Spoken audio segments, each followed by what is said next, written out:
University Students Discussion Forum feels great in organizing a one-day national workshop on youth and politics in India with special reference to Northeast India. And today we are very glad to organize this program in association with PF Sangma Foundation. PF Sangma Foundation is a registered society founded in June 2005 with its headquarters at Wolberge, Tura, West Garo Hills, Meghalaya. The foundation is essentially a platform that is committed to impact humanitarian services to the people, safeguarding and promoting social, cultural, and environmental aspects of society at large. The foundation is purely a non-political and non-partisan body. Its vision is to be an agent of change, to empower people socially, economically, through education, training, awareness programs. One of the many objectives of the foundation is to publish books, journals, magazines, and other such materials that are considered necessary for the attainment of human development on charitable basis without profit. The foundation has organized numerous national seminars and workshops in collaboration with different universities as well. The foundation is also running and operating primary, secondary, and higher secondary schools in Meghalaya. Ladies and gentlemen, today we are glad to have Mr. Conrad Sangma and Mr. James Sangma with us. Mr. Conrad Sangma is a Member of Parliament in the Lok Sabha and former Finance Minister Government of Meghalaya.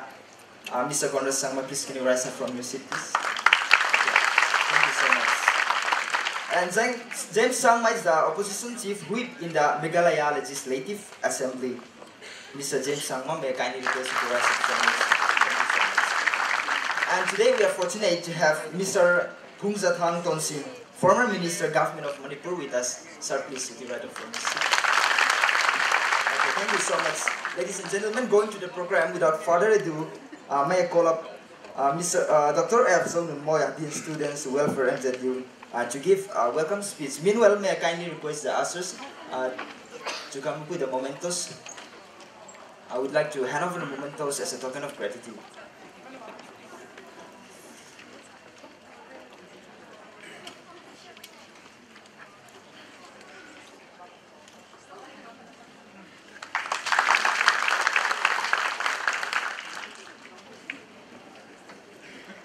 Thank you, Mr. Chairman. Honorable Vice Chancellor, respected James Sangma,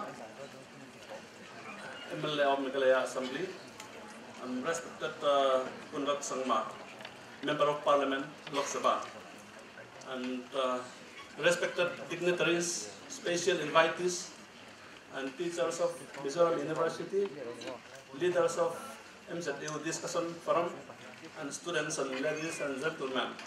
I'm really happy and feel privileged to welcome you on today's auspicious occasion. So, as we all know, the Sangma Foundation and MZU Student Discussion Forum have taken initiatives to organize today's event, which is a national seminar, national level workshop on youth and politics in India.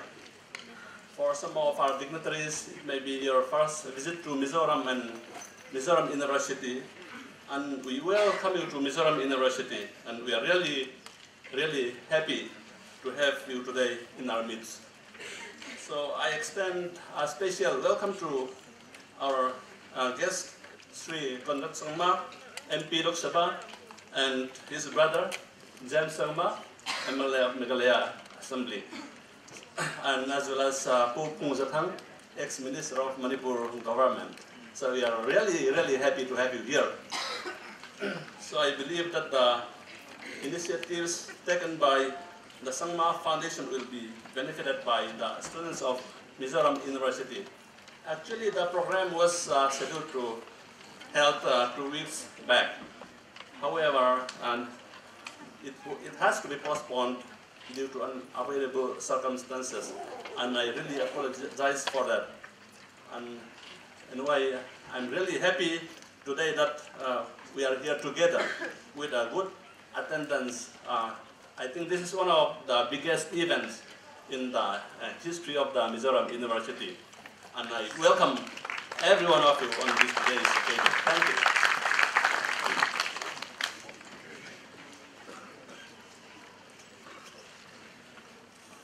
Thank you, Dr. F. Zonin Moya, Dean Students Welfare.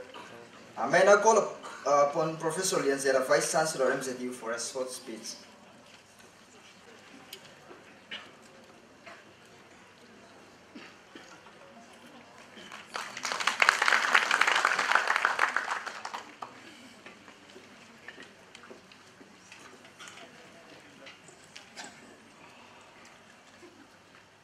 Chairman of this function and Honorable MP Conrad Sangma, my colleagues here in university and special invitees, ladies and gentlemen, it's a special privilege to stand before you in a function like this. I feel it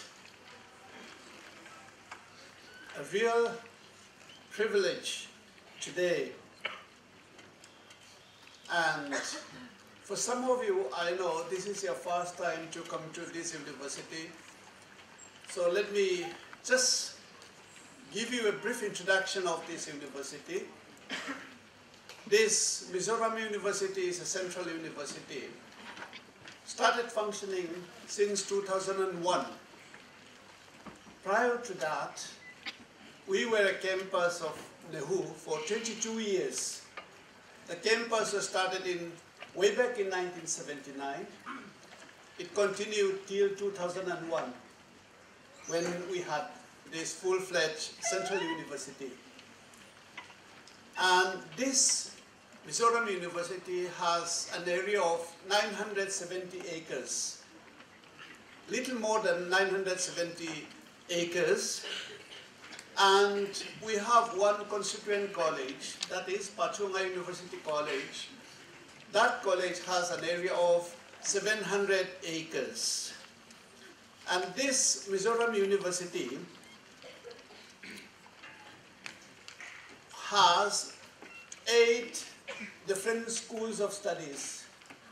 8 different schools of studies. Each school comprises of 5 to 6 different departments. So altogether we have around 33 different departments or disciplines. And as far as the students are concerned, PG and UG students are around 3,000. Research scholars, both MPhil and PhD, 758, let's say around 800. And the non-teaching staff, together, there are 370 plus non-teaching staff, 370. And the teaching staff, altogether, assistant professor, associate, and professors, we are around 215. Out of 215, 50% of the teaching staff are from outside Mizoram, and 50% are the local people, the Mizos. And about the students, around 16% of the students are coming from outside Mizoram. MZU, Mizoram University, has affiliated college numbering 31 affiliated colleges plus a constituent college, Pachunga University. And we have 2 helipads. And when our MP comes again next time, he can use his own helicopter. Okay, we have 2 helipads here. And the campus is eco-friendly, and the Department of Environmental Science developed a botanical garden of 7 hectares, comprising of greenhouses, fruit, and herbal garden. And air pollution monitoring device is installed here in the campus. Solar street lighting is enjoyed here. Solar heating facilities are available in the hostels and in other buildings also. Rainwater harvesting is done as much as possible, and we have 18 numbers of RCC reservoirs for storage of water, and underground storage of water we have. And then the university signed MOU with foreign universities for collaboration in research. Universities like Minnesota University of USA, Guangdong University, Gangwon, Korea, Institute of Mountain Hazard and Environment, China Academy of Sciences, People's Republic of China, and Bunker University of UK. And then last, for the introduction of this university, you may like to hear the present status of this university. Our university is accredited by NARC, A grade, and also Pollution Control Board of Mizoram. They did green audit here, and we are given A grade also. And then in the NIRF, National Institute Ranking Framework, of all the higher institutions, around 3,000, our position is 94th, 94.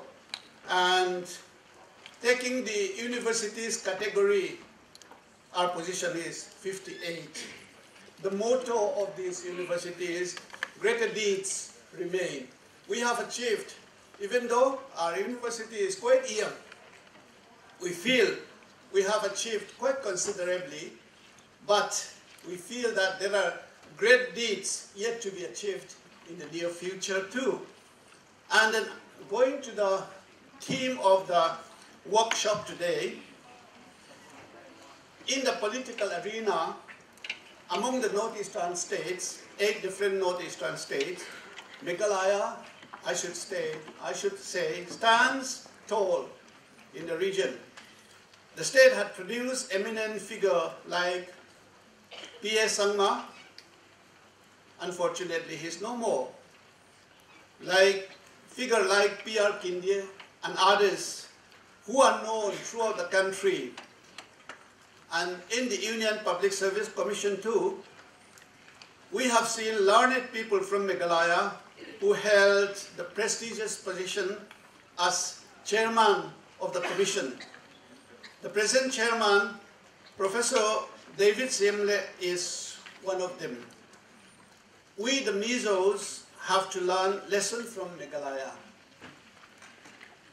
One important move that Mizoram made in the field of politics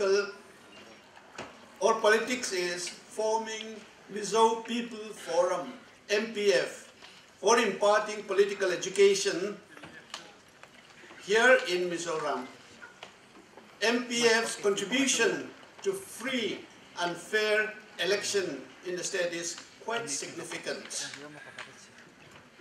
Much talked about subject of today is good governance or good government. We know what is it all about?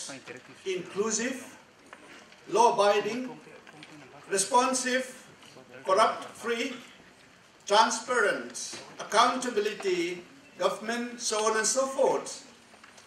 The big question is how? How to have this type of government. Today's program will go a long way in bringing and having good government. Our students need this type of exposure and interaction with eminent politicians and scholars like we have today. I say a big thank you to P.A. Sangma's family to initiate and sponsor a program like this. With this quotation, let me end my speech. In Shiv Khera's book, Freedom is Not Free, we've seen a passage like this. I quote, "It is never the activity of rascals that destroys a society, but always inactivity of the good people. Inactivity of the good people destroys a society. A society is in danger when those who have never learned to obey, are given the right to command." Thank you.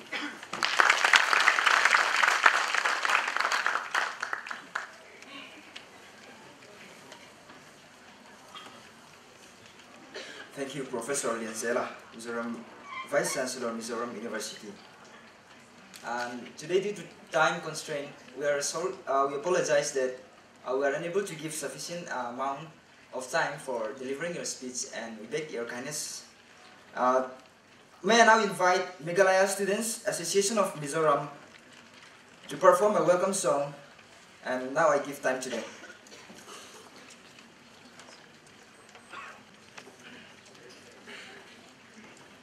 A very good evening to you all. Today, we, the Meghalaya Students Association of Mizoram University, appreciate the honor and presence of Sir Conrad K. Sangma and James K. Sangma today. So, as a token of appreciation, first of all, we would like to present a small memento from Meghalaya Students Association of Mizoram University. I would like to call upon my friend. Sir, would you please receive this?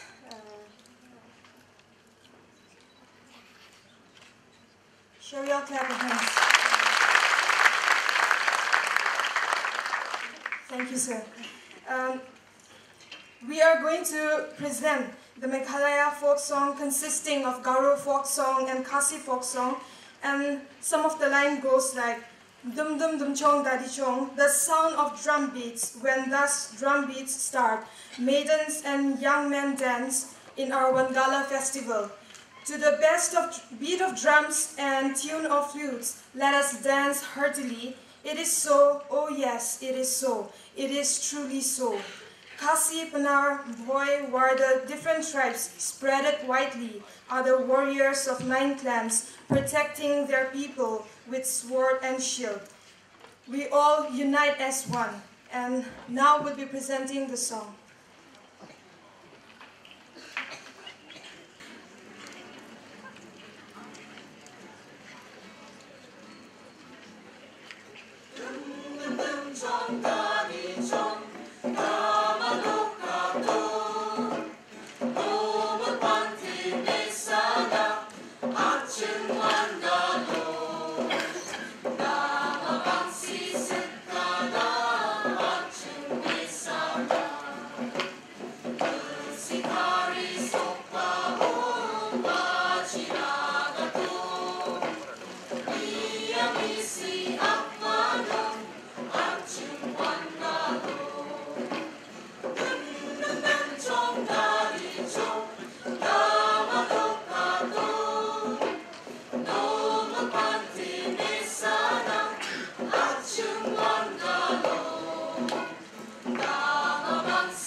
very good afternoon to everyone.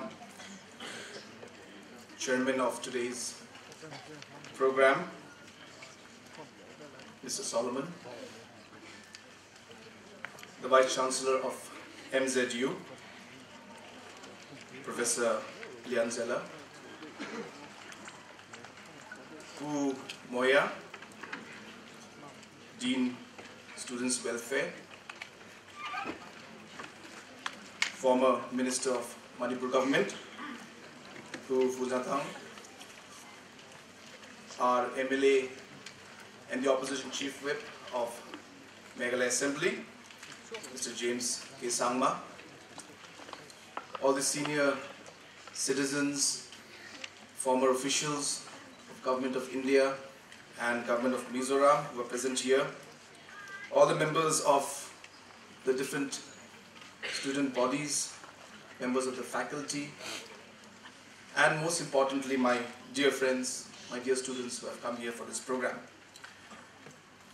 First of all, I'd like to thank God for giving this great opportunity and a wonderful day today to each one of us to be here and to be able to participate in this program. As was being mentioned by the chairman of the function, that we had planned to have this program about 2 weeks back.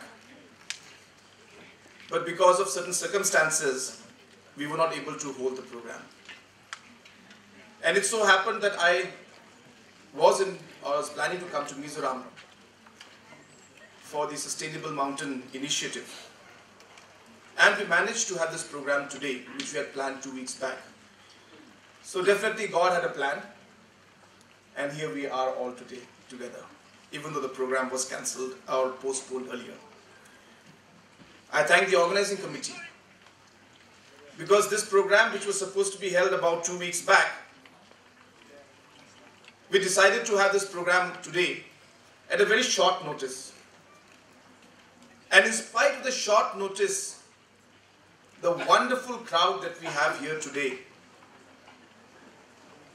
speaks volume of the organizational capacity of the organizing committee and the MZU Students Union that has organized this program. So I take this opportunity to thank you for organizing this wonderful program at such a kind of a very short notice in one way. Having said that, I don't want to take much time. I know that I'm supposed to give the keynote address, but I'll be very frank. I have come to listen to you. I have come to learn from you, and I've come to actually understand what is it that the youth of Mizoram, what is it that the youth of Northeast looks at or aspires or expects or desires from this nation. The youth has always been an area of big concern for each and every one of us as politicians, as academicians, as government officials. Youth is a very, very important part. I was in Australia recently about a month and a half back, and we were sitting with the Foreign Affairs Minister. It's a lady. So she was telling us about how Australia and China have crossed over $2 billion of trade. And India is very far away. India hasn't caught up yet. But keeping the global scenario in mind, and the way the United States is not very stable in its policy making in one way, the Australian government is looking towards India as one of the big partners for the coming years. So I asked the foreign minister, what do you think is a challenge and what do you think is the opportunity when it comes to India? And she said the challenge and the opportunity are the same. The youth is your challenge and the youth is your opportunity. This is the precise word of the foreign minister of Government of Australia. She said, India is going to be the next China. You know China is far ahead of us in every aspect. But in the coming years, India will take over. But that will all depend on each and every one of you who's sitting here. She said, if we can channel the energy of the youth and we can increase the capacity of the youth, we can skill the youth, we can educate the youth, we can create the opportunity for them, then India will be the next superpower. And she mentioned that China, in one way, failed to do that. Yes, it's got a robust economy. Yes, it's got a huge consumption. Yes, it imported a lot of iron ore. Yes, it exported a lot of manufacturing products to the rest of the world. But in the human resource aspect, it failed. India should not fail when that challenge comes up. Mr. P.S. Sangma always believed in the youth. And that's the reason why we were also compelled, and we have also taken initiative to ensure that we focus on the youth. We create, projects, or we create programs that are focused around the youth. That is why P.S. Sangma Foundation has been working so closely with the youth. We have been having many programs like this all over the Northeast. Mr. P.S. Sangma, as you all know, came from a very, very humble background. He was a person who was brought up by the church. In fact, my grandfather died when he was 6 years old. And he walked for 13 days from his hometown to the main town, or from his village to the main town in our region called Tura. For 13 days, he went on foot with the fathers and the missionaries. And that's how he was with them and he got educated. He had a very difficult background. But he always used to study, always used to focus on education. He was a teacher.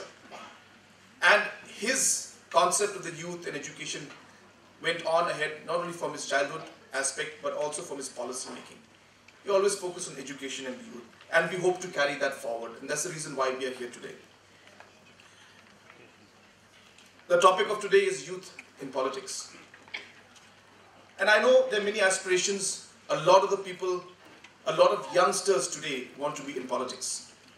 And I'll tell you, Mr. P.S. Sangma used to always say that we are having leadership crisis. We are having the youth not taking enough interest in politics. And he used to always worry about this. That is another reason why this topic has been chosen. And when we talk about youth in politics, I was asking some of our friends, how many young MLAs do we have in Mizoram? So they told me, well, we have one lady who's about 30s, and maybe about two other MLAs who are maybe in the 40s, and rest are more or less on the senior side. It's the same situation throughout the country. It's not just in Mizoram. But every other part of the world, this kind of, or country, this kind of a scenario is there. Even in Parliament, the percentage of youth is not as much as one would think, keeping in mind the demography of the country.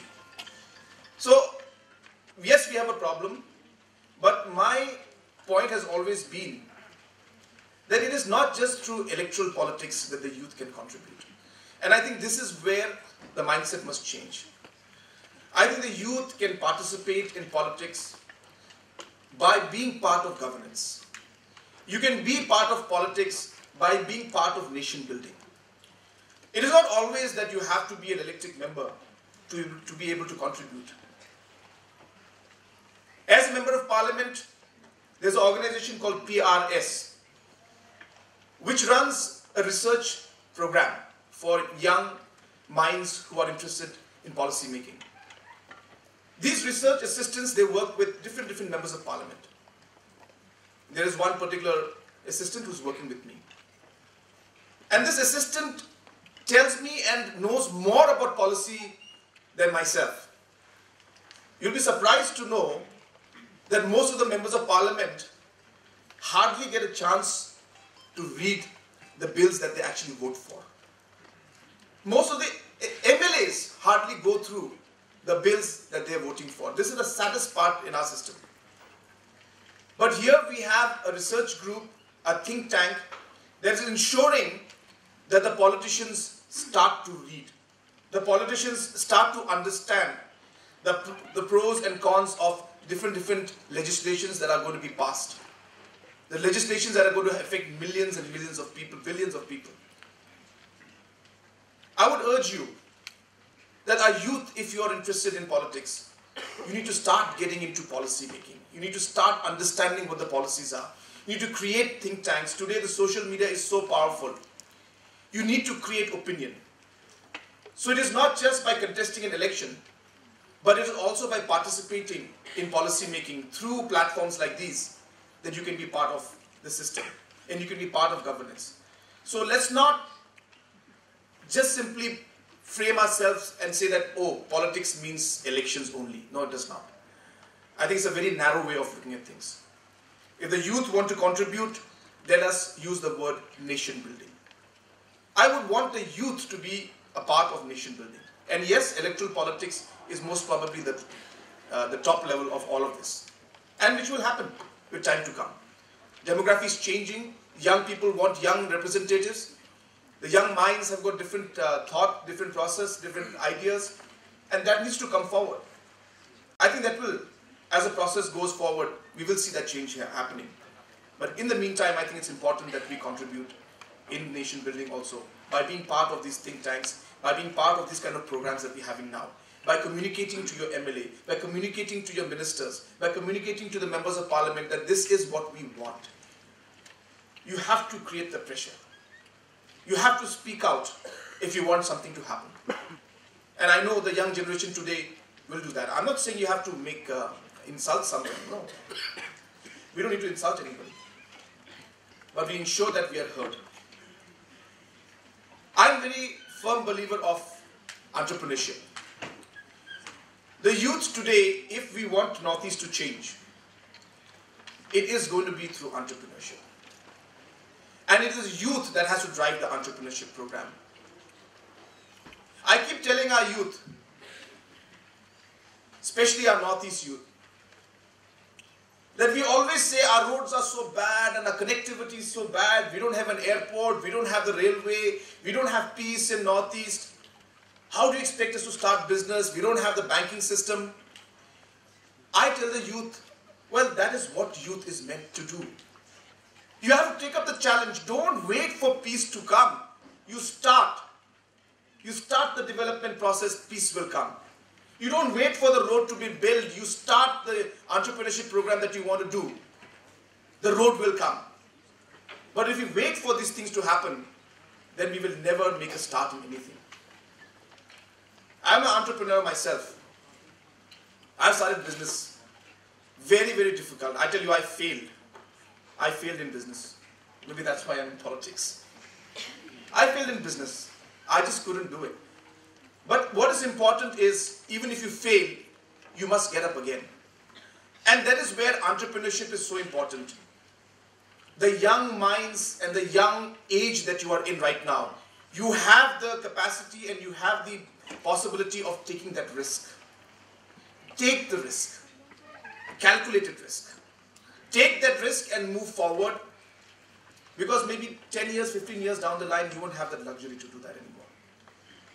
Entrepreneurship is about taking risk. Entrepreneurship is about taking the challenge. Entrepreneurship is about finding the opportunity and moving forward. I want our Northeast youth to be, the best entrepreneurs. Let's start this culture of entrepreneurship. You go to United States, you go to UK, you go to all these big countries, you'll find all the entrepreneurs mostly start at a very, very young age, at the age of 19, 20, 21. I think it is important that our youth look at that aspect also. So I really feel that this is a very critical part. Politics is one part where we start being in building nation. Entrepreneurship is a second, which I think is very, very critical. Our founder of the foundation, Mr. P.S. Sangma, late Mr. P.S. Sangma, used to always he has a phrase, and he used to always stick to this phrase. He used to say, the whole country says Northeast is disturbed area. And that's why we need peace. When peace comes in, development will come in. Mr. P.S. Sangma used to tell the whole world, he said, no, let the development come in and peace will follow. That is the spirit that we want.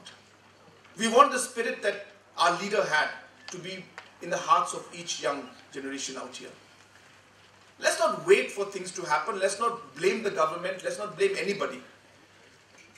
That is the power of the youth. No matter what challenge you have, no matter what difficulties, it is we who will make the difference. So let's start, is what I want to tell everybody. Let's start. Let's not wait and complain. Northeast is always known for all the wrong reasons. I feel very sad. Whenever we go to Delhi, they'll always say, you know, Northeast is a disturbed area. And I keep telling the people in Delhi, even in Parliament, in Central Hall, I say, do you even know how much talent our boys and girls have?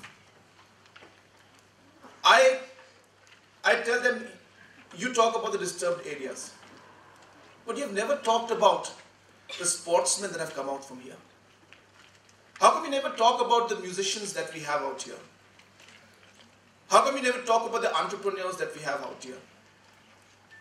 So I urge you that whenever there's a success story, it is very important that we lift it up. This is one area I feel very bad about. And I think this is there in every tribal community, I think, and maybe in India in general, is that we always only remember the people after they're gone.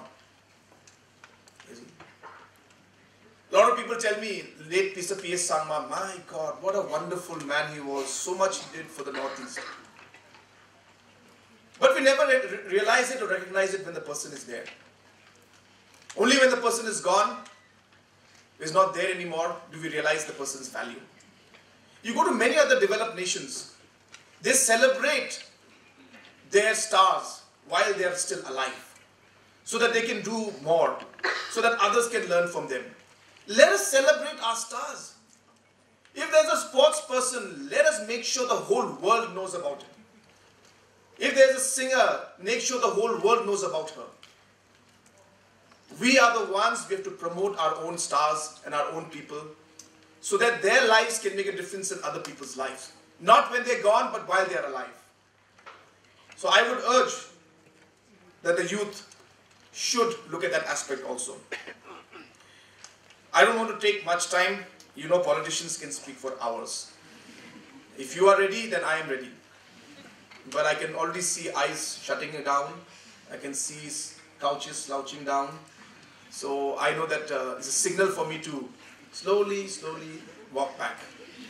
So, but before I do that, I just have one last point I want to mention, which is about politics in Northeast also. It's an idea, and I would like you to discuss it. We from Northeast are very diverse. And we have seen that the policies that come from Government of India are very Delhi-based policies. They are framed within the secretariat or within the department by people who have maybe never seen Aizawl or Itanagar or Tawang or Tura. And a policy they expect will fit all. I think that's where we are going wrong in terms of government policy. And we have flagged this issue even with Prime Minister many times. I have done it at my own capacity. A lot of people discuss about change in the political parliamentary system in our country. I have been a very big advocate, and so has Mr. P.S. Sangma. It was he who started it, of course, but we are following it and keeping the tradition up and the issue up. The Northeast maybe requires a different kind of a parliamentary system. The kind of tribes that we have out here, more than 200 tribes. Arunachal itself may be having 70, 80 tribes. I just was with Arunachal Member of Parliament, Mr. Nenong Ering. So he was telling me, sir, kya kar rahe the aap? Where were you? He said, Conrad, we have so many tribes that every day there's some tribe day. Every day I have to go to some program because there's a tribe day or something. We have so many tribes. That's diversity. It's difficult, but at the same time, that is our strength also. People proposed, why can't we have a parliament for the Northeast? Why can't we have a mini parliament that may be centered around Northeast Council? That has representatives from each tribe. That looks at policy making for the Northeast. And as I said, the Northeast Council could be the body that would be the platform. and have a mini parliament for Northeast, which would propose ideas to, of course, the main parliament. It might not have powers to really make laws, but at least to some extent it would. We need to think out of the box maybe sometimes. Am I saying this is what the only solution is? I'm not. I'm just trying to poke your mind. That young generation needs to start to think in a different way. If the policies of how the country has been run in the last 70 years continues in the same way for the Northeast, we will not get anywhere. We will not get anywhere. One bridge, I'm sorry, I'm not making comparisons, I'm not trying to make fun of anybody, or I'm not complaining about policies of the government. But one project of a government of India, or a big bridge in a big state, will cost 20,000 crores, 30,000 crores. Just one bridge. And the entire budgetary allocation for a state like Mizoram, maybe in the last 30 years, has never reached that much. So just look at the difference. They don't realize the detailed difficulties our region, our terrain, our demography has out here.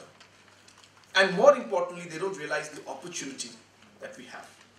The 98% borders is a problem, but it is a huge opportunity for us. So with these few points, just to poke your mind, I know we can keep going on and on. There is Act East policy, there is the youth of Northeast. We can go on and on, but I think we leave it for the second session. So this is what our whole idea of having this program was, and we tried to do this program in different parts of the Northeast because we really want our youth to start participating in politics, and need not be just by electing, by being elected representatives, by voicing your opinion when it comes to important policies on what you think. Future is yours. We are there to help. We are there to guide. We are there to direct it. But you have to tell us what is it your aspirations are, so that we can try to bring that forward. So this is basically the mindset. I once again thank all the organizing committee members who have come here, who have organized this program, I thank all the students who have taken their time out. I know after lunch we all feel sleepy, so most of you are very tired. And I'm also not able to speak much because I have not had lunch yet, so that's why my voice is slightly going down now. But nonetheless, our Vice Chancellor was very, very nice, so I had 2 pastries in his room. So that was my lunch today. That's simply because the flight got delayed. My flight was supposed to land at 11:30, but it landed at 1:30. So nonetheless, once again, I thank our Vice Chancellor. I thank all the senior people who have been so kind to be here today with all of us. I thank the student body who has organized this program, and most importantly, I thank each and every one of you for being here in this program and participating, and I hope that the second session goes better than this one, where only it's one-way speaking. We want interaction with all of you. So with these few words, thank you so much. May God bless each and every one of you. May God bless the state of Mizoram and the entire Northeast and our entire country. Thank you very much. Jai Hind.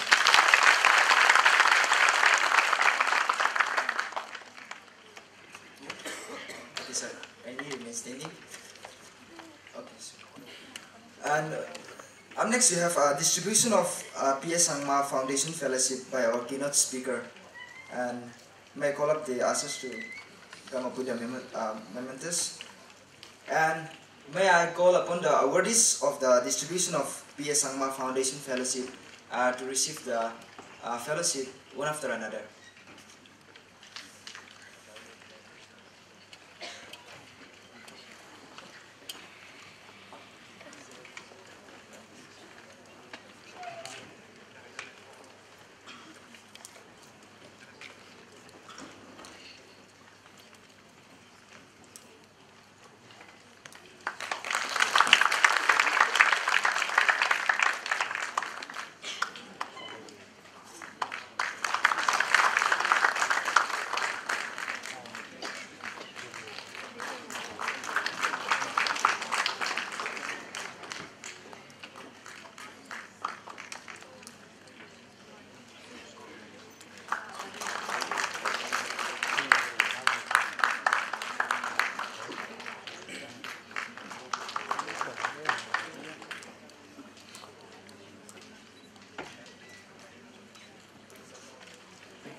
be standing for a picture.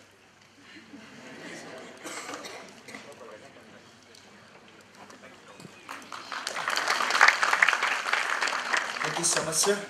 Once again, we're very glad in your presence as a keynote speaker in today's program. With that, we have come to the end of the first session of today's program. May I request our keynote speaker to remain on stage for the next session. Thank you to Honorable Vice Chancellor of Mizoram, Professor Lianzela, and Dr. F. London Moya, Dean Students Welfare, for joining with us in the first session. Thank you so much.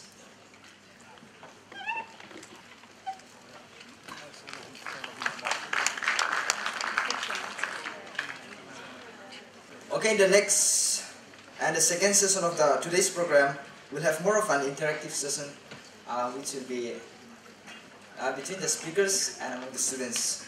Now I'll call up.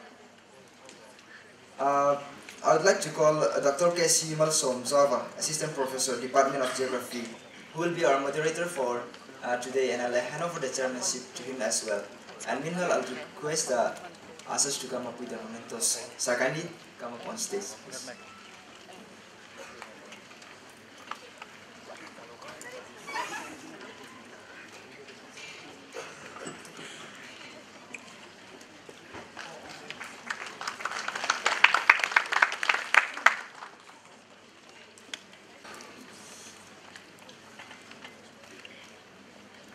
Good evening, everyone. So now we come to the second session. Actually, I have feel privileged to have all the special guests. Not actually a guest, yeah, the host. And I also feel very fortunate to moderate this technical session this afternoon, this evening already.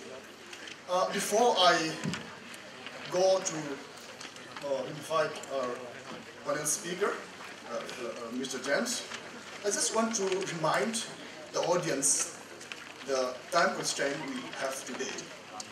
So this is the sequence of our program so that we can somehow manage our time. Soon after inviting our speaker, and after he finishes, he will distribute a token of appreciation to various students from various schools. I request the organizers to make things done before he finishes, so that we can somehow have more time to interact with the audience and the students. And likewise, Mr. Andrew is there. Mr. Andrew is there. If he's here, I just request that please make sure that your soundtrack is ready on time, because I have to be a little bit strict. That is because of the time constraint. So, and dear participants, if you have any questions based on the presentations today, please be brief and specific and go to the point. Yeah, I'll call you, sir. So, and so that we have more chance to interact. And now, ladies and gentlemen, do you know that more than 35% of Indian populations belongs to youth? And soon, India is going to become one of the youngest populated countries in the world. In spite of this fact, ironically, that we have a few number of young politicians, as Mr. Conrad already mentioned. And this is very serious, problem, we can say. Why this happened in India? Is the present political situations and climate is not favorable enough for the youth to participate? Or the present situation of political system in India is too dirty for the youth? Or the youth are simply not there to join active politics? So we have many questions in our minds. So now, I'd like to invite our panel speaker, Shri James Sangma, who himself is a youth politician, and right now he is the opposition chief whip of Meghalaya State Assembly, and he is actually the living examples, the living legends. Now let's welcome with all kind of noises, Shri Conrad Sabha. This.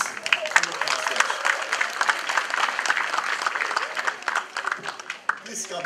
Oh, Sam, sorry, I'm always confused. No, sorry. Don't do that. Please.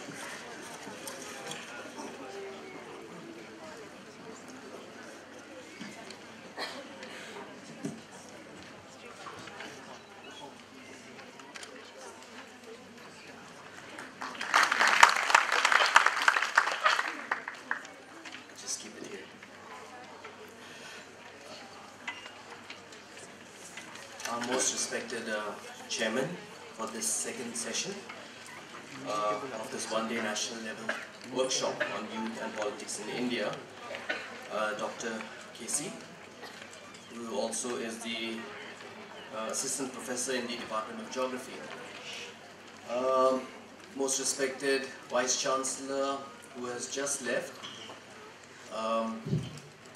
the keynote speaker, our most honorable Member of Parliament, Mr. Conrad Sangma, the Dean of the Students' Welfare of the Mizoram University, Dr. F. Lalnun Moya, all the members of the MZU Students Discussion Forum that have so tirelessly organized this program today, and the faculty members of the Mizoram University, all my dear students present here. First of all, I'd just like to clarify at the very outset that Conrad is my younger brother, and many people make that mistake of calling me the younger brother. So before all of you go on and say, well, how's your elder brother, I just wanted to clarify that. It's good to have a younger brother who's the Member of Parliament in the Lok Sabha. We have, from our very childhood, this spirit of competition that's always been there between ourselves. So he's made a great speech, and I hope I can live up to the expectations, the kind of bar that he has raised. Anyway, I'll get down to my concept note, which I would like to present for this workshop.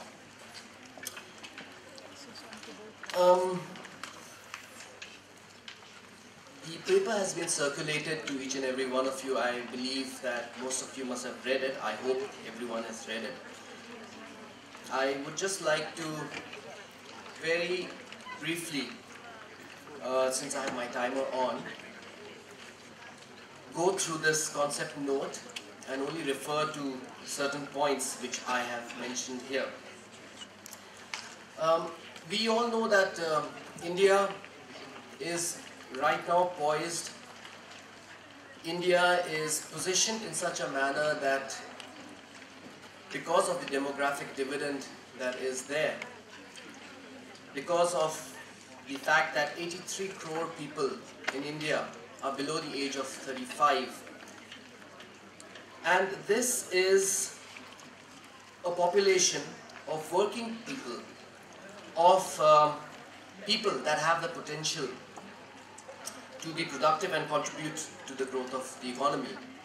And because of this position, we are poised in a manner where the country can really go on a very fast-track mode.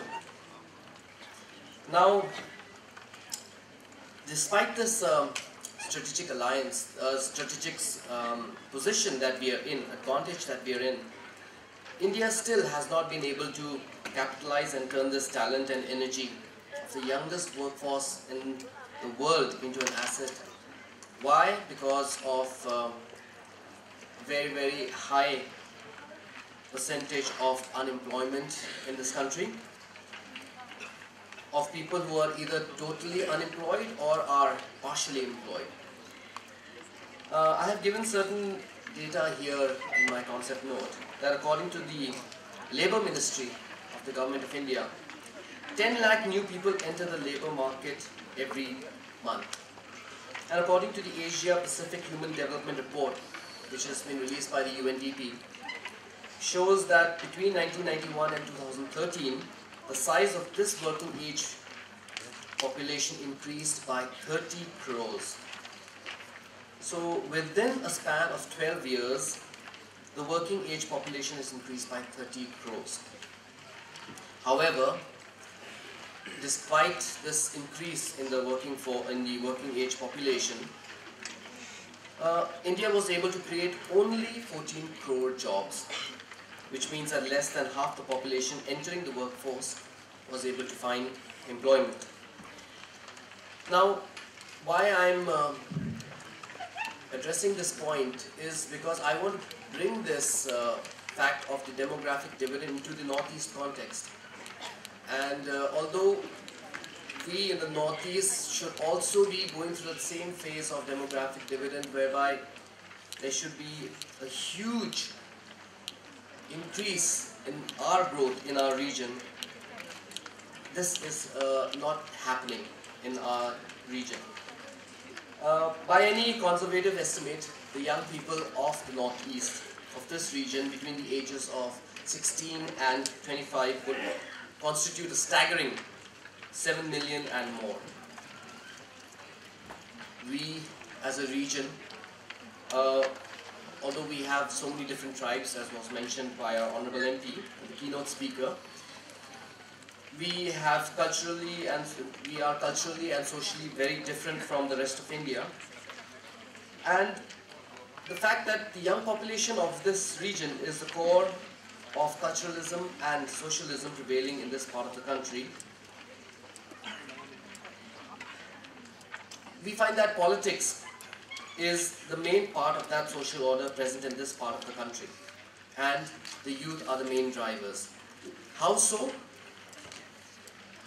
Because despite the fact that the Northeast, as we all know, as is generally perceived, is a very, very troublesome area which is beset by many, many insurgent movements. But despite that, after India's independence, several social and political movements spread across the region have taken place. And in these movements, students and the youth have been the driving force. Now, one of the biggest examples is obviously the All Assam Students' Union, wherein there was this movement in the state of Assam. And this agitation led to a formation of a government led by the Assam Gana Parishad, making Mr. Prafulla Kumar Mahanta the youngest Chief Minister of Assam. And that is the role that the youth in our region, through this kind of activism, have been able to play in a state like Assam and even in Meghalaya, where we have the history of student activism, which in fact goes back even pre-independence, with the formation of the Khasi Jaintia Students' Union, and then later on which took the shape of the Khasi Students' Union. The Khasi Students' Union in the state of Meghalaya has played a very, very active role in shaping the political discussion and the direction of our state of Meghalaya. In fact, just like the ASU, it manifested itself into a political identity in the form of a political party by the name of Khanam. In the previous election in 2008, in the general elections in the state of Meghalaya, Khannam managed to elect one MLA from that political party. So these organizations which have sought to generate public debate on several policies of the government of Meghalaya, they have exercised their considerable influence for mass mobilization by shaping public opinion on many issues affecting the state. When we speak of Mizoram, the Young Mizo Association, the YMA, which has over the years been working on various socio-cultural issues affecting Mizo culture and society, and has been instrumental in making creative use of the energy of the youth by organizing debates, discussions, games and sports. Its role in encouraging the people to maintain public health and sanitation has also been very remarkable. In fact, they have a very, very wide-ranging activities, which if we go into all of them, it's going to take a lot of time. But then, now what is very interesting to note is that in a state like Mizoram, in respect to the literacy, which is the highest in the country, and we can say it's very remarkable. But this happened because of the efforts of the Christian missionaries as well as the Young Mizo Association. And this is very interesting to note that even with that kind of high literacy rate, the region has still not been able to really meet up to the aspirations of the youth of today. I'd like to just go back to the organizations which have played a positive role in shaping the political consciousness of our region. There are many such instances and examples, apart from ASU, apart from the KSU, many organizations which have gone on to play a very important role. And this has led to the argument that students and the youth have become the agents of identity formation, and student movements have turned into de facto identity movements, or at least the fora for strong articulation of identity politics. Now, these historical antecedents have unfortunately or fortunately led to regionalism, which, along with systemic challenges and problems like corruption, lack of development, lack of representation in power structures at the center, economic backwardness, cultural alienation, lack of quality education, unemployment, illegal immigration, porous international borders and poor infrastructure, these have resulted in a bigger threat to the future of the Northeast. The above mentioned problems, along with globalization and the threat of climate change, are the precise reasons which should force us to rethink on our obsession with identity politics and regionalism. New political realities today demand new and disruptive ways of thinking, which, as our Honourable Member of Parliament was mentioning, of thinking out of the box. No doubt many of the issues behind identity politics and regionalism needs to be addressed, but the need of the hour is for all of us to transcend conventional perspectives and develop a global outlook. We need to move forward while at the same time remaining connected to our indigenous roots and identity, because I believe that is where our value systems come from. Which is why what the Northeast today needs right now is the emergence of an alternative political space which would be a common platform to take care of issues affecting the northeastern states collectively. This would necessitate the existence of a pan-Northeast platform having an innate understanding of the multi-layered complexities of the region to take up the issues peculiar to the Northeast, but at the same time retain its national outlook. So, of the many reasons why this political space needs to be created is because of the presence of a negative political culture and electoral apathy, which is predominantly one of protest against perceived or felt injustice in the Northeast. This has resulted in the youth consistently playing an anti-establishment role. The second reason is because mainstream political parties cannot but help play on subnational themes during elections. At times in the past, the dividing line between these continuous battles for independence, self-determination, maximum autonomy and struggle for legal safeguards for those certain communities gets blurred. Often we find that these movements also come to overlap with groups trying to achieve more or less the same or comparable goals through different means, and this leads to a more complex scenario when different groups of people and different hues, groups of different hues are engaged in a turf war that more often than not results in bloody internecine feuds. Ironically, the obvious consequence of this is that issues of governance inevitably gets ignored. Here I'd like to mention that because of paucity of time, I wanted to conduct a small exercise before we started this seminar, this workshop, which is hand out a small questionnaire to each and every one of you, and wherein I would ask you a very simple question as to, since you are attending this workshop on youth and politics in Northeast and in India, who would your inspiration be if you look at politics? Who is your inspiration? And I have asked this question to many people, and very surprisingly, many people come up to me and they say, well, our inspiration is Mr. Rajiv Gandhi, or somebody says Mrs. Indira Gandhi, or somebody says Mr. Narendra Modi.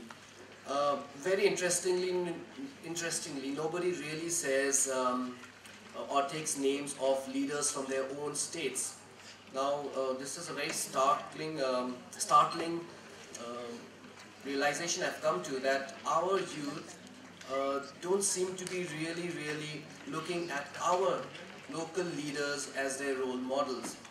And it's so unfortunate because in the state of Mizoram, we have such tall leaders like Pulal Denga, like Puzoram Thanga, like Pulal Tanhala, who are such tall leaders. But then why is it that the youth of today, when we talk of inspiration, we take names of leaders from New Delhi or from other parts of India?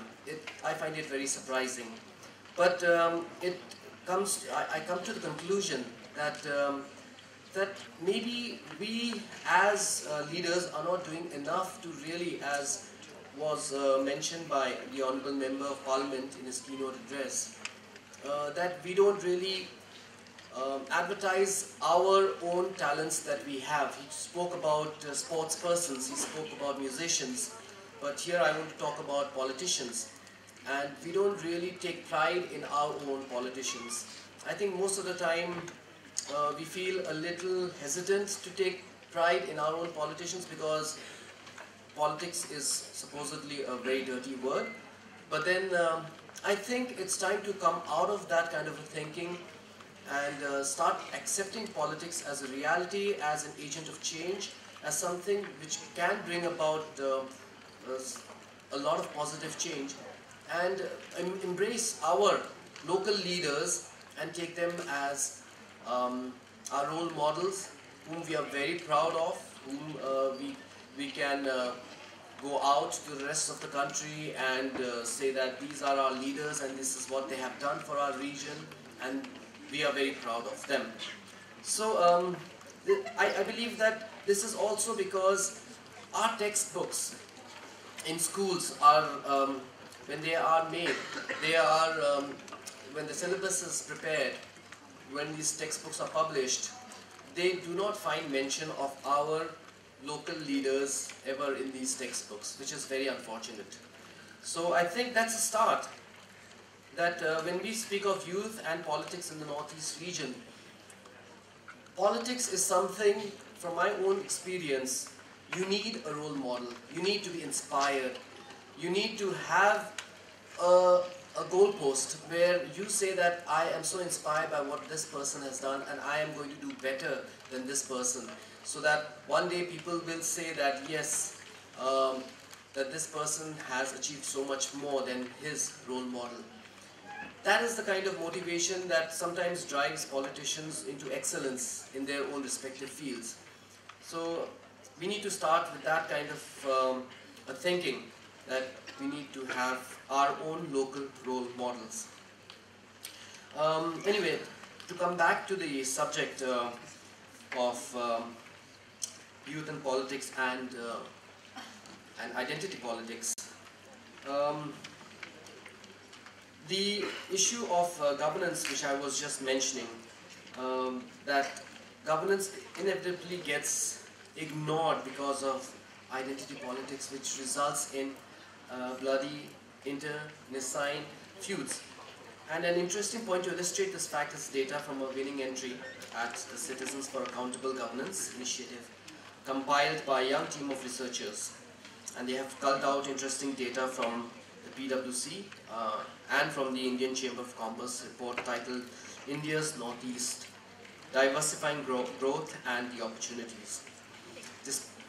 So therefore, despite having a better literacy rate and child mortality rate than the national average, the annual per capita income in the region is far lower than the national average, and the population below the poverty line is much higher in our northeast region.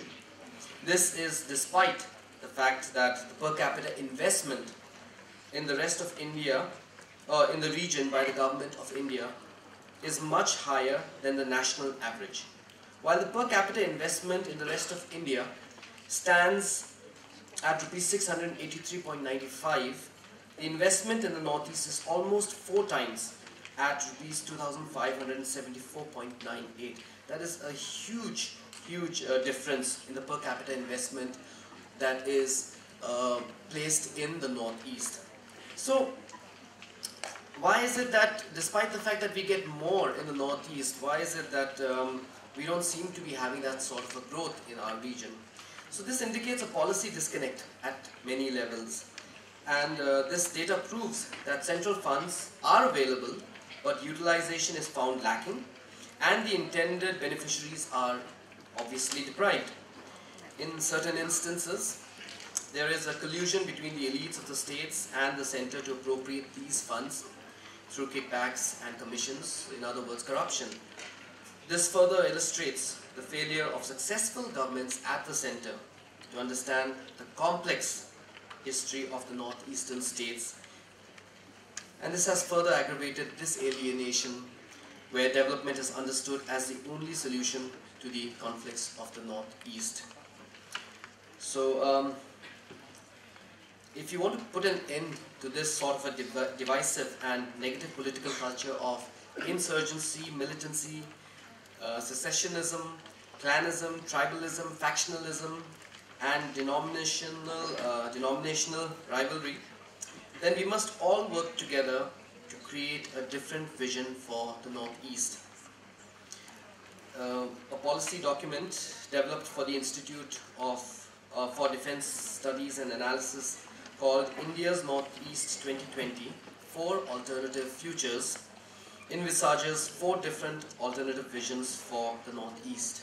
Number 1, Destination Northeast, which is a future based on Northeast as a tourist destination, on tourism development. Number 2, Multicultural Northeast, which is a future based on the success of democracy and the various rich culture which we can showcase and use as our strength. Number 3 is Global Northeast, a future which is based on the success of India's Look East, now called Act East policy. And number 4, the Island Northeast, which is a future based on fear of domination of outsiders and ethnic violence. Well, the first possible vision of Destination Northeast envisions a future where the tourism industry is flourishing and the benefits are visible in terms of better per capita income, purchasing power, better education, health facilities and livelihood, etc. for the people. The possibilities generated by the tourism industry are endless, and tourism has enabled the Northeast to be responsible for its own development and prosperity. We have seen that in the state of Meghalaya, where tourism plays a very, very important role in the income generation, the revenue generation of our state. The second possible vision of a multicultural Northeast, where the liberal, progressive nature of the northeastern states reflects an inclusive politics, economic opportunities, a confident self-image, infrastructural and agricultural development, as well as better education, which will eventually lead to a more assertive and confident individual. So a culture of social inclusion and progress is the order of the day at the end of the second possible vision. The third possible vision of global Northeast, where the Northeast is prospering from the optimal implementation of the policies and various developmental schemes under the Look East or the Act East policy. The trade with Southeast Asian countries, nations constitutes 65% of the trade in the region as of now also. But we must not be complacent with 65, we must push it to more. Well, the fourth possible vision, which is the worst, of island Northeast, where fear and distrust of others renders bleak any prospects for the success of tourism and vocational activities in remote areas of Northeast. Well, the whole region is sucked into this vicious cycle of feeling of neglect, emerging from perceived lack of development and manifesting itself in the form of armed resistance, resulting in actual neglect due to inhospitable conditions for growth. So this is actually a vicious cycle which we do sometimes find ourselves in the Northeast. Our Honorable MP has mentioned that without the development, first the development must come and then peace can follow after that, which is very true. Because once you enter a vicious cycle, then you have to break it at a certain point. And that is the point where you need to break it. That is to bring in development first and then the rest will follow. Now the unfortunate part of the island Northeast is that given the kind of fear and distrust prevalent, these islands will keep breaking off, giving birth to more and more islands. The first three scenarios or visions envisage a positive, inclusive, vibrant, strong and self-reliant progressive Northeast. But unfortunately the fourth scenario depicts an almost dystopia-like situation. The choice at this moment of history is lying in the hands of the youth. It will be the youth of the Northeast that will determine where the future of this beautiful region, this beautiful land will go. We will have to engage, debate, participate, become influencers in politics, because as Benjamin Disraeli, former Prime Minister of Britain, rightly mentioned, the youth are the trustees of posterity. The youth of the Northeast will have to combat retrogressive, divisive politics and transcend regionalism to develop a global outlook. Therein lies the challenge today. It lies in the need for a change in mindsets, to set aside many of the differences and start integrating and assimilating, to begin with the rest of the Northeast region, firstly, and eventually with the rest of the country. It is no doubt a challenge, but fortunately, there is something which can be termed as a starting point. The youth of Northeast can come together on a common platform because of not just the shared historical and cultural similarities of the region, but also because the challenges confronting us also have many commonalities. Before I conclude, I would like to quote a verse from the Bible, from 1 Timothy chapter 4, verse 12. And I quote, "Don't let anyone look down on you because you are young, but set an example for the believers in speech, in conduct, in love, in faith, and in purity." Unquote. Greater deeds remain, and I hope for the future of Northeast that these greater deeds will finally take shape one day and bring about positive change for our country, for our region, for the Northeast people. Thank you very much.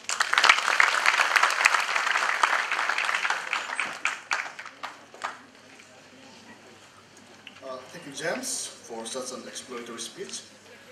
I think now we may request James again to facilitate meritorious student from various school. And I think first of all, I may call upon a student from social science, Louis, Department of History, to come on the stage and yes, please.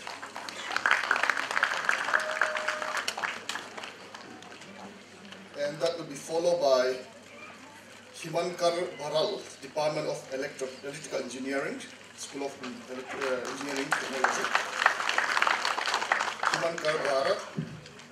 Himankar Baral is here. Yes.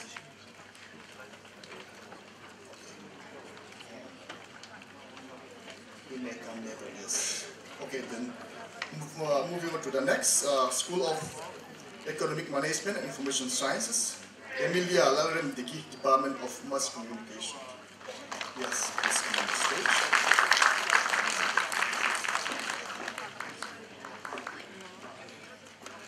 And from School of Life Science, P. Silal Mingmoy, Department of Botany. P. Silal Mingmoy, Department of Botany.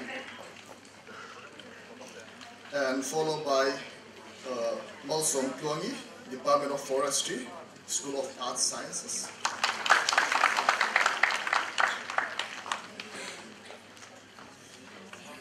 Malsom Kluangi is not here. Right, then next we may call upon Mawash Jyoti Barja, Department of Chemistry, School of Physical Science. Okay, maybe you can turn over it. Thank you, James. Thank you. Now let's call upon Andrew to perform a special number. Now let's give a big round of applause to Andrew.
May never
has helped me to find the meaning in my life again. Guitar is real, I finally feel at peace with the girl in my dream. Now that I'm here, it's perfectly clear.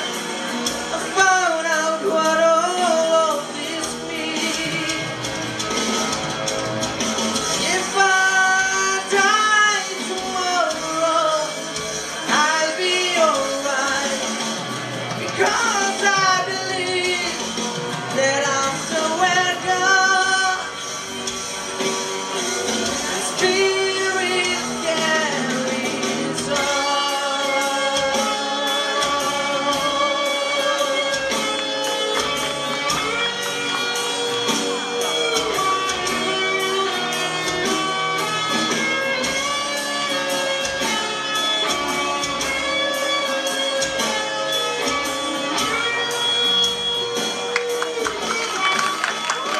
Thank you. Thank you so much, Andrew. We have to be a little bit in a hurry, so we have 15 more minutes. I'm really sorry to repeatedly saying the time constraint that we are having today. So anyway, this is the main event, ladies and gentlemen. We have to anyway try our best to collect at least 3 questions. Okay? The first 3 questions, and may I request the sound engineers to give a microphone to those who are having questions, so that we can just jot down. Well, I'm standing here, I'll just jot down, and we'll try to take at least 3 questions. So I'm really sorry to stick on the time. The first question is Professor Rintuanga. Yes, sir. Thank you very much. First of all, I'd like to thank the keynote speaker and what's the paper presenter. It's not a question. I'm in support of one point raised by our keynote speaker with regards to the necessity of having policy-making body in our donors. Our donors is something like an administrative district which does not have any people's representatives to make policy. Therefore, I am strongly in favor of having policy-making body elected by different states in Northeast India based on the criteria evolved, and these people taken together would make the policy decisions for the whole of Northeast India. If we do so, I hope there will be no any imposition of policies and all these things from Delhi. They will not impose their family. Our representatives should sit together and evolve reliable and appropriate policy for the development of the people of Northeast. Thank you. All right, thank you. I think we'll just wait for amendment. And any other question? Yes, please. I would like to join Professor Putluanga in his appreciation of the politicians for their elegant and time-suiting and audience-suiting speeches. I would like to make 2 points briefly, not a question at all, 2 points briefly. Number 1 is with regard to identity. So, where this identity starts, first of all, where the identity starts, at your home, whether you are a boy or a girl, whether you are a younger son or elder son, and you step out of your house, your identity again starts. What's your identity? Which family you come from? Then after your home, you step out, and your village, which village you belong to. Then later, your block, then your district, and after you cross your district, then which religion you belong to, which caste you belong to, which group, which tribe you belong to. And then you leave your state, in which state you are from. After your state, which region you are from. Northeast, South India, North India, West India. Then, after your state is over, which country you are from. India, Pakistan, Nepal. Then after state is over, then where is your identity? So, question mark. Where is your identity when you go to your grade? So, my submission here is that use your identity if at all your identity brings peace, development and construction in society. Done. The second point is this. Largely, almost all the audience will agree with me with regard to the betrayal of the politicians today. Largely, the politicians, they betrayed the constitutional founders. The founders who founded the constitution. The ideals, the values, democracy, secularism, etc.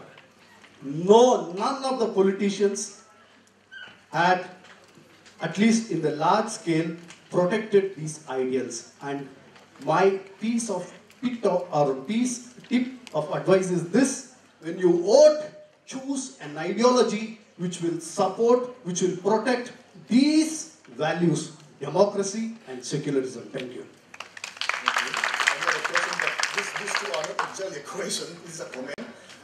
If you can raise it. Yeah, I hope mine will be a question here.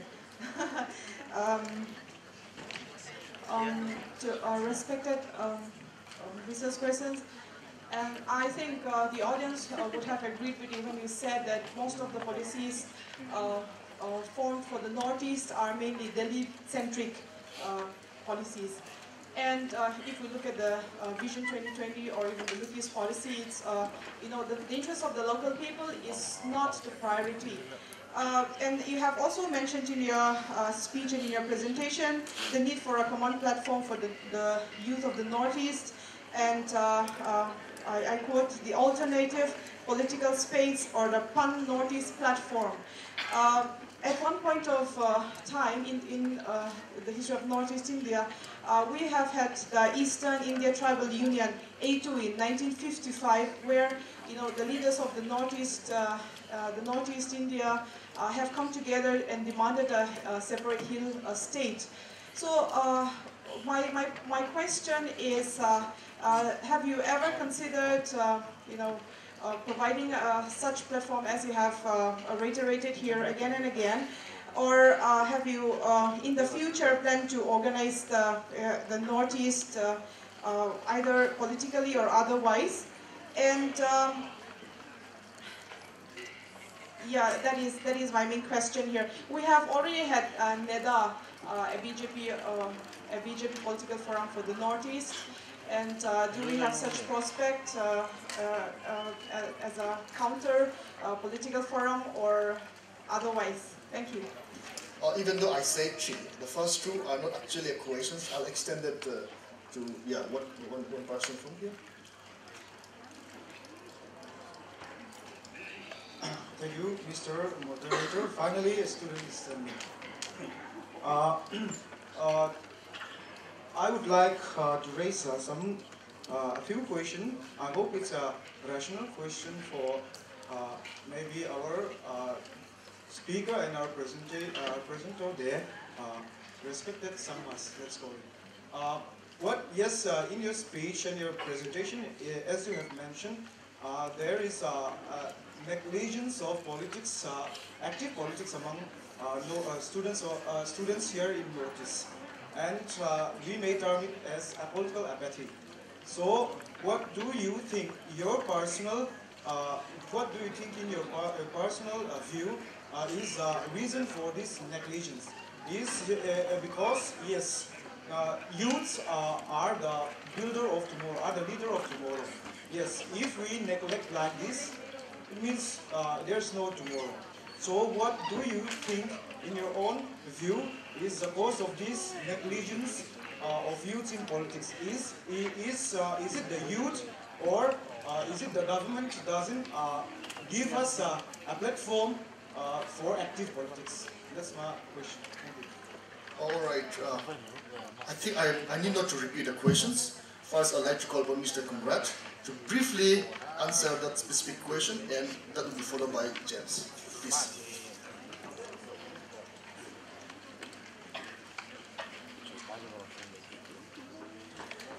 Thank you for the remarks as well as the questions. I'll try to remember all the questions. Let me start off with the last question that was asked. And I think, let me be very clear that we're not here really to look at political party or politics as such. We have genuinely come to meet the youth and inspire the youth, if that is the word that you like to use. Youth not getting the opportunity to be in politics much, I think it works both ways. The youth also are to some extent need to take the initiative to start taking interest in policy making, to start taking interest in issues that are related to your village, your locality, your district, your state. So I think the activity starts with youth being interested in governance. And I think that is a part that is sometimes missing. Sometimes youth feels that, well, it's nothing to do with me, so why should I? So it's not about politics, but it's really about development and policy making and concern for your own people, concern for your own village. So I think it starts with that. If the concern, the passion, this whole idea of that I want to make a difference in my people, in my locality, that feeling must come in the youth. I think number one is that. Number two, yes, politics is a very, very difficult game in terms of overall, when you come to party politics, when you come to the political system in the state level. And yes, our political system is such that it does not encourage the youth to come in. We all always, which is natural of course, we always look at youth from a political party, or the politicians will say, well, they are young, they have to learn, let them come up. So yes, there is a kind of a ceiling, or there are some hurdles and challenges that the youth do face when they come into, try to come into politics, try to contest in party, or try to contest in elections. Yes, those challenges are there. But what I mentioned in the beginning, I think applies to politics also. The challenges will always be there.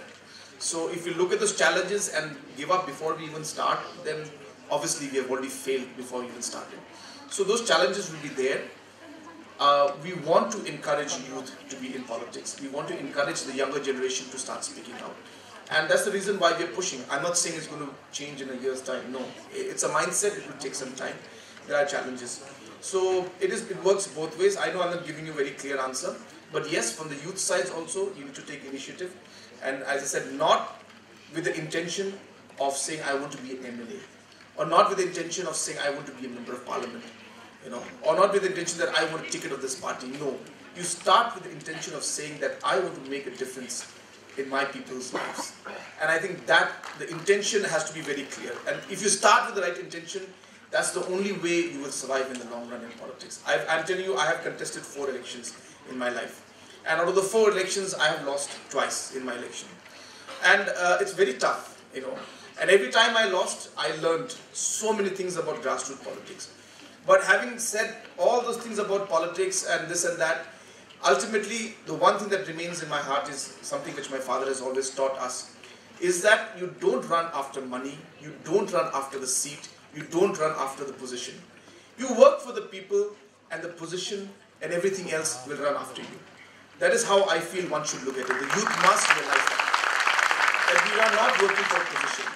So don't ever blind yourself or make yourself think that it is a position that I'm after. You should be after the real cause, which is really to work for your people. The second question which you asked, ma'am, I'm so sorry. Just give me a hint. Yeah, correct. That issue about common Northeast, well, as I said, I'm not here to play politics or to, to really, look at political party side. No, not at all. That we have come here because we like engaging with the youth. But yes, since you asked me that question, there is definitely a possibility. And it is happening. Today, the challenges we face in the Northeast are much more complicated than what Delhi realizes. As one person had just mentioned, that the policies that people make in Delhi are not applicable. It's not that they don't want to care about us, but really it is a complicated process. How do you have a policy that will fit everybody? So the only way to do it is to give guidelines and leave the flexibility to the states. But even then, those things have challenges. Come to Northeast, it's like a mini country on its own. The diversity is so high. But I think slowly and steadily, the people of the Northeast are realizing that there are common agendas, there are common issues that we as a region face.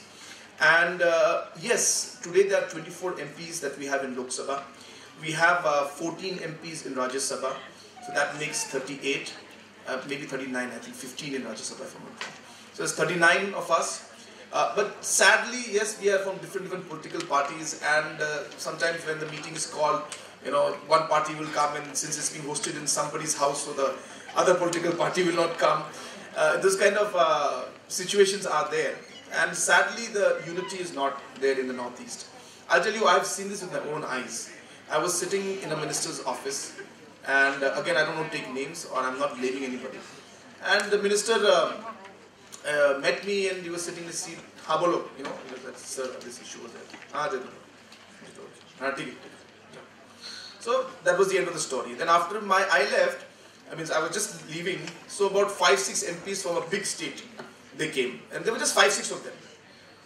And the minister got up, and he literally went to shake hands and receive them from the door only. And he made them sit in the special sofa area that was there.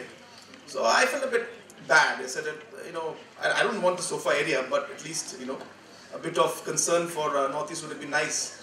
So I realized that it's numbers ultimately, So yes, you're right, and a lot of people are realizing that until unless there is a platform, until unless, political leaders think unitedly, it may not be a same political party. If it can be, nothing like it. But at least there are certain common agendas. We have a lot of differences and we have a lot of problems among ourselves. I don't disagree with that. That's a challenge we face. But I keep saying if we look at the challenges, we will miss out on the opportunities. So I want people to come together so that we can discuss common agendas, common issues, youth issue, unemployment issue. This is relating to all of us. Look East, Act East is relating to all of us. Infrastructure, roads, bridges, airports, railway connectivity. These are concerns for all of us. Agriculture production, value addition, export, to other places. I think these are issues that concern all the states of Northeast. The opportunity that lies in the existing, products, the existing, economics that we have. Simply by adding value to it, simply by having the infrastructure, we can get far more better value to the products that we sell. So those issues like this can be discussed in a common platform, and I strongly feel that there is a motion or a movement towards that thinking. So I do hope that happens. Maybe it might take time, but I think the young people out here can really make a difference in that. So that's all, and I really agree with the NEC point that was mentioned. NEC is the way forward. I have said it repeatedly, and I'm repeating again today, that Northeast Council must stop being used as simply a gap funding agency. Today it's nothing but a gap funding agency, and it's so sad to see that an NGO, I'm sorry, that's important also, I'm not saying it's not important, but NEC will be funding some NGO for some kind of a piggery farm, and NEC is funding some NGO for 50 lakhs for something. I think that's kind of undermining the strength and the opportunity that we have, that NEC can do. So I think it's time that we give it a broader perspective. It's a policy-making body which should be given direction to the Northeast, and it can really bring the people together. So yes, a lot of things are there. I'm sorry there's no time to discuss it, but I hope these discussions just clicks in your mind and you take it forward, and we are always there to work with you. So with these few words, once again, thank you so much.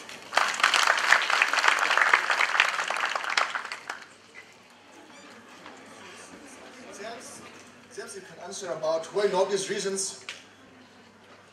No, I will not give to the seniors. I'll just give preference to the student first, and I'll come back to you. Since you declined, maybe next time. Okay, I'll give you another chance to 2 more students, and Shri will do the another questions. Any questions from students? We can open to. Yes, please. And I'm not going to repeat the question because of time constraint. Okay, please address to whom you have question.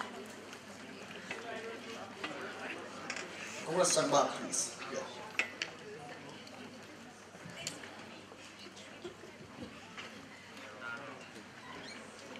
Respected sir, I have a question regarding illegal immigrants. 2 days back, H.S. Brahma, former Chief Election Commissioner, report has come in Assam that out of 33 districts, 50 districts is become majority of the illegal immigrants, and that may affect other parts of Northeast soon, because Assam is the door point, is the entry point. Sir, what is your opinion on this? What do you think? It is a big problem.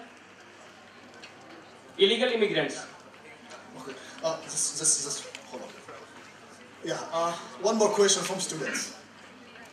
One more question from students, otherwise I'll give a chance to Puram Siyama. Alright, I think I have to give a chance to Puram Siyama to raise anything that he would like to raise.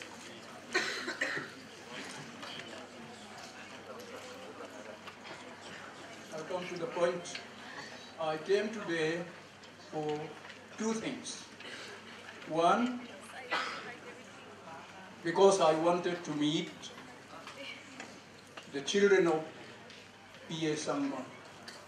He is my icon. He was a great leader from the Northeast. I won't say more about it. I wanted to meet these children who are in important political positions. Mr. Sangma should have inspired the youth of the Mizoram University present today. Sangma family is a great family where they produced what we have now, three important young leaders: Agatha Sangma, James Sangma, Conrad Sangma. The second thing why I came here today,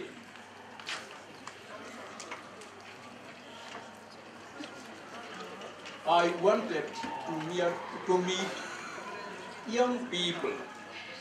I am 80 plus, deep on the wrong side of 80. And still, I came to meet you all, to encourage all of you to come over and play your role for the benefit of your own people.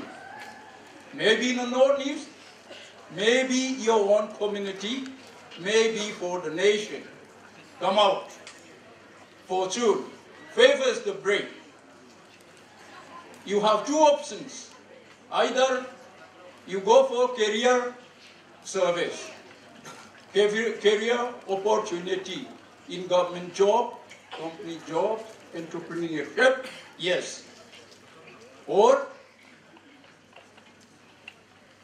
you plunge in public life. Big risk.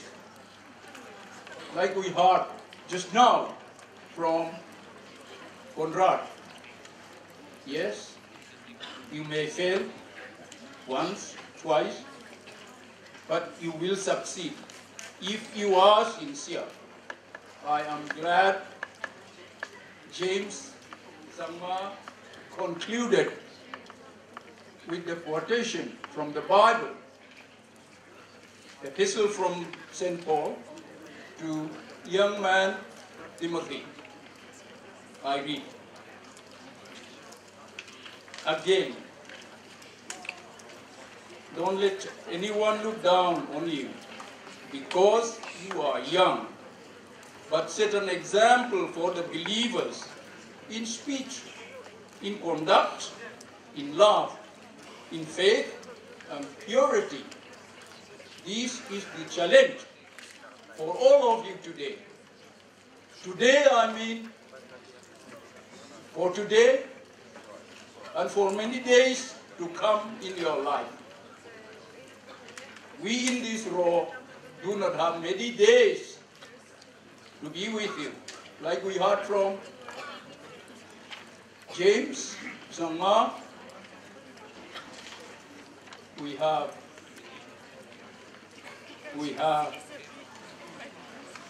to take care of our leaders who deserve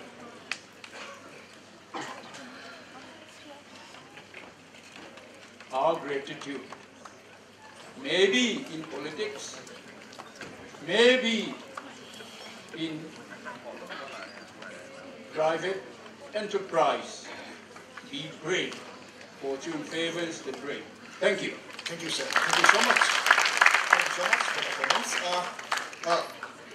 Only one will answer, very briefly, please. Okay? Because the question is also very straight. Okay, please.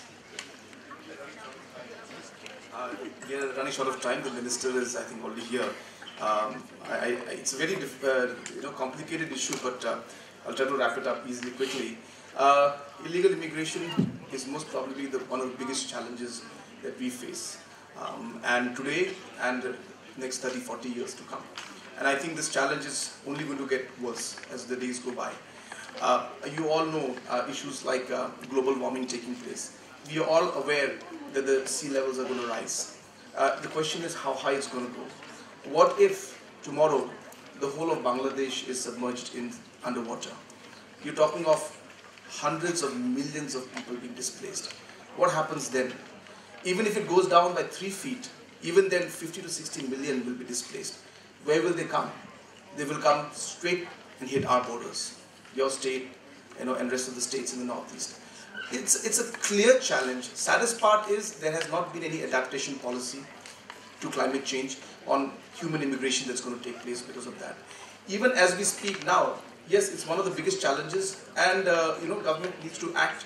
We have been saying very clearly, it is most probably more important for us as Indians to identify the Indians, give them the ID, rather than spend our time identifying who are the non-Indians and trying to pick them up and throw them out. You see? So it is more important we identify Indians. It's very important that we have things like cut-off dates. It's very important that after the Indians, we identify them, create policies and strong measures to ensure that people cannot come in. Having said that, the last point is that it's about economics. A lot to do with economics as of now. A lot of countries outside have something called work permits. So you come in, you work here, but you can't vote. You see, that happens to many Indians when we go outside. So I think it's another area where we need to look at. So we need multi-pronged approach in this. There is no one right way or one wrong way. There are multiple factors we have to look at, and I think work permit, I think identity card for the Indians, having stricter border rules.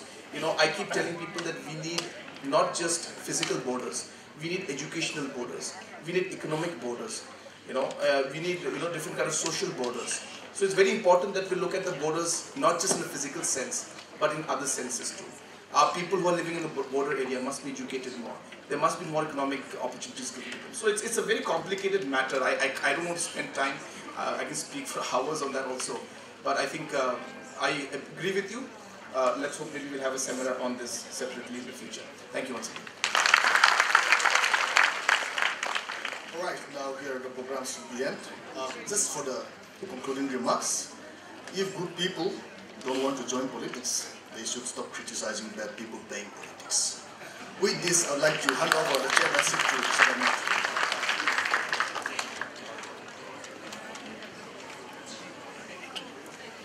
Thank you so much, sir, Dr. K.C. from Sabha, Assistant Professor, Department of Geography, MZU, for your role as a moderator.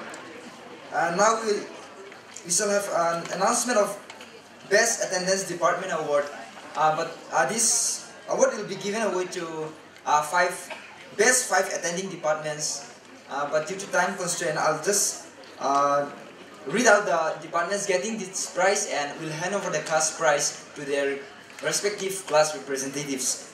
So I'll go with that. Best attending departments from first. First prize goes to Department of History. Second prize goes to Department of Zoo. Third prize goes to Department of Botany. Fourth prize goes to Department of English. Fifth prize goes to Department of Psychology.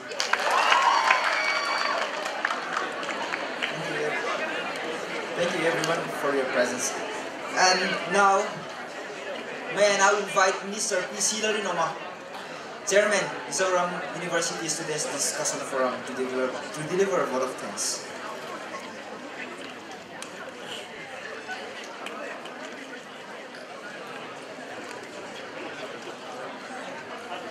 We may come to the end of our workshop.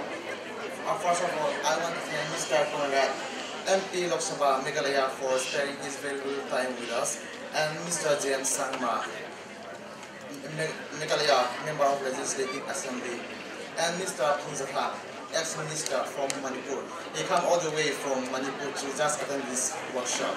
Thank you, sir, for attending this workshop. And I'd like to convey my gratitude to our Vice Chancellor, Sir Dr. Eklan Moya, Dean of Student Welfare, for allowing to conduct this function. And I thank all the participants of this workshop for attending all the participants of this workshop.